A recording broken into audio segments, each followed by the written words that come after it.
Okay dear student, फेरि पनि हामीले एसई प्रिपरेसन क्लासेसको नयाँ भिडियो लिएर आएको छौँ। यो क्वेसन चाहिँ भेक्टर रिलेटेड क्वेसन हो। ग्रुप बीमा क्वेसन नम्बर 17 मा आउँछ, 2 मार्क्समा ओपीटी म्याथको। ओके, क्वेसन के छ भने if vectors 2 vector A plus 4 vector B and 10 vector a minus 8 vector b are perpendicular to each other। यहाँ दुईवटा भेक्टर छ, एउटा भेक्टर यो भयो र अर्को भेक्टर यो भयो। यो दुईटै भेक्टर्स चाहिँ एक अर्कासँग परपेन्डिकुलर छ, 90 डिग्री एंगल बनाएको छ। and vector a and vector b are unit vectors। यसमा जुन हेरिरहनु भएको छ भेक्टर a र भेक्टर b, त्यो दुईटै भेक्टर भनेको युनिट भेक्टर्स हो। अनि हामीलाई के भनेको छ निकाल्न, find the angle between vector a and vector b।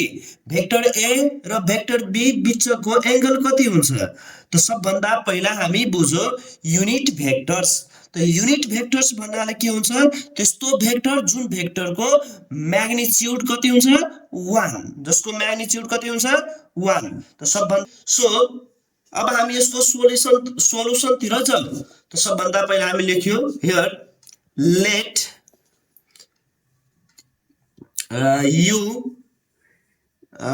Vector u is equal to 2 vector a plus 4 vector b and vector b is equal to 10 vector a minus 8 vector b। सबभन्दा पहिला हामी यो दुईटा भेक्टरलाई भेक्टर u र vector b ले जनाइदियो र यो दुईटै एक आपसमा परपेन्डिकुलर छ। यसको मतलब यिनीहरुको डट प्रोडक्ट कति हुन्छ? 0। जब दुईवटा भेक्टर एक अर्काको परपेन्डिकुलर हुन्छ त यिनीहरुको डट प्रोडक्ट 0 हुन्छ। Then the dot product of two vectors is 0। vector u dot vector b is equal to 0। यो दुईटै भेक्टर एक आपसमा परपेन्डिकुलर भएकाले यो दुईटै भेक्टरको डट प्रोडक्ट 0 हुन्छ। अब भेक्टर u भन्नाले के छ? 2 vector a plus 4 vector b र भेक्टर b भनेको 10 vector a minus 8 vector b is equal to 0। अब यो दुईटैलाई हामी के गर्छौं? मल्टिप्लाई। त 2 भेक्टर a लिएर पहिला यो दुईटैमा मल्टिप्लाई गर्छौं। त 2 vector a multiply 10 vector a, त 2 10 जा 20 भेक्टर a स्क्वायर। फेरि 2 भेक्टर a लिएर माइनस 8 भेक्टर b मा मल्टिप्लाई गर्छौं। त माइनस 2 8 जा 16 vector a dot vector b। फेरि 4 भेक्टर b लिएर 10 भेक्टर a मा मल्टिप्लाई गर्छु त प्लस 10 4 जा 40 vector a dot vector b plus minus minus 8 4 जा 32 भेक्टर b को स्क्वायर। ओके, पहिला यति हामी गर्यो। अब हेर्नुस् भेक्टर a को स्क्वायर भन्नाले के हुन्छ? त भेक्टर a को स्क्वायर भन्नाले हामी म्याग्निट्युड अफ भेक्टर a को स्क्वायर लेख्न सक्छौं। त्यस्तै minus 16 vector a dot b plus 40 vector a dot b भन्नाले के हुन्छ? 40 बाट 16 गयो भने 16 प्लस 4 24 हैन?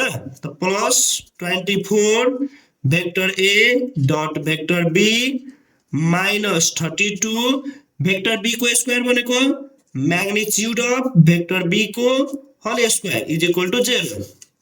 अब हेर्नुस् भेक्टर a को square magnitude of vector a को स्क्वायर, तो यूनिट वेक्टर वेक्टर a र वेक्टर b भनौं त यूनिट वेक्टर हो। त वेक्टर a को म्याग्निट्युड कति हुन्छ?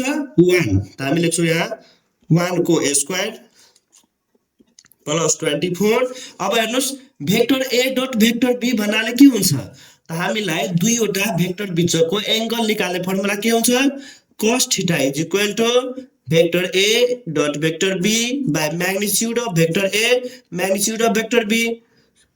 Vector a dot vector b cos θ magnitude of vector a भनेको a र b त युनिट वेक्टर हो। त 1 त 1 इन्टु 1 भनेको 1 हुन्छ। त therefore vector a dot vector b भन्नाले के हुन्छ? cos θ। त vector a dot vector b को ठाउँमा हामी के लेख्छौं? cos θ माइनस 32 मल्टिप्लाई 1 को स्क्वायर इज इक्वल टु 0। 1 को स्क्वायर 1 हुन्छ 20 into 1 भनेको 20 हुन्छ minus 32 plus 24 cos theta is equal to 0 अब 20 बाट 32 जान्छ भने कति हुन्छ -12 अब -12 यो साइड जान्छ भने +12 त्यही भएर हामी लेख्छौ cos theta is equal to +12 24 multiply मा छ भने यहाँ केमा आउँछ डिभाइड मा त 12 by 24 भनेको 1/2 हुन्छ so cos theta is equal to 1/2 cos theta is equal to cos 60 degree cos 60 degree को भ्यालु कति हुन्छ 1/2 so therefore theta is equal to 60 degree यो हो हाम्रो फाइनल आन्सर भेक्टर ए र भेक्टर बी बीचको एंगल कति हुन्छ 60 डिग्री ओके थ्यांक यू फेरि पनि हामीले नयाँ क्वेशन लिएर आएको छौं र यदि तपाईहरुले यस्तै खाले नयाँ क्वेशन चाहियो भने तपाई 2 month package classes for ACS 20 मा जोइन गर्नुस् तपाईहरुलाई 10 सेट मा भएको भेरी इम्पोर्टेन्ट क्वेशनहरु हामीले यहाँ सोल्भ गरेर दिनेछौं ओके थ्यांक यू